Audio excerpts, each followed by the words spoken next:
Yeah, there's a lot of sort of new faces that constantly come on the QS. You know, there's a couple hundred guys, and you know, every QS event you see, you know, there's sort of a new guy in the mix, and yeah, there's just tons of new guys coming in that sort of want your position as to qualifying onto the CT.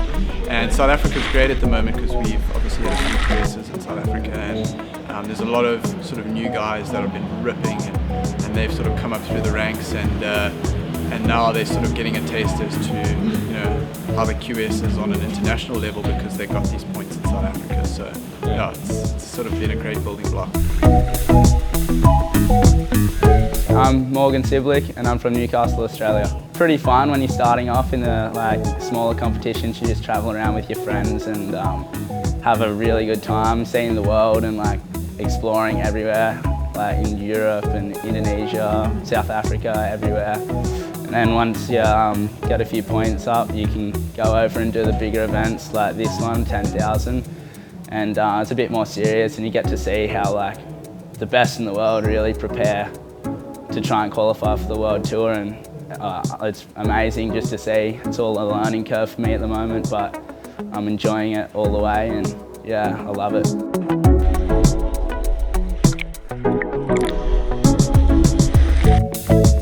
My name's OBrien from the Gold Coast, Australia. I've been on the QS for probably 3, this is my 3rd year now, and it's my first time that I've actually qualified for the Prime events or the 10,000 events. Oh, it's pretty awesome. You get to travel to a lot of exotic places and surf. Obviously there's a lot of ups and downs competitive-wise. You know, some weeks you're on, some weeks you just lose first round. It's very tough like that. But no, it's a great experience, and yeah, it just lets you get to travel around the world and do a lot of awesome things.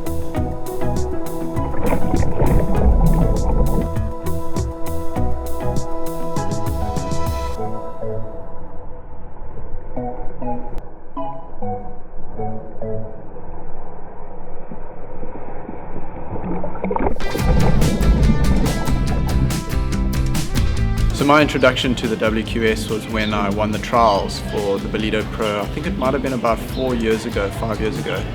And that was sort of like the stepping stone into my QS career. Obviously I'd never done a QS before that trial, and I got in as a wild card, and I actually made it, I think 2 or 3 heats into the event, and I managed to get around 1,000 odd points on my very first event, and that sort of rocketed me straight into the QS 6000s at the time, and yeah, it just put me into, you know, the top rated events for this next half of the year and the second half of the year. You need to finish your wave strong, start them strong, and have no errors, and that's what I really learned through the start of this year. Made a couple heat errors with priority and wave selection, and you've got to really groom that out once you get into these comps. My focus for all of these events is just to go out there and make sure that I get 2 good waves, and back in the day I would have just caught a billion waves out there. It's cooking out there. It's hard to show restraint on the bigger waves, and on the smaller waves it's barreling, and yeah, I don't know, it's really fun.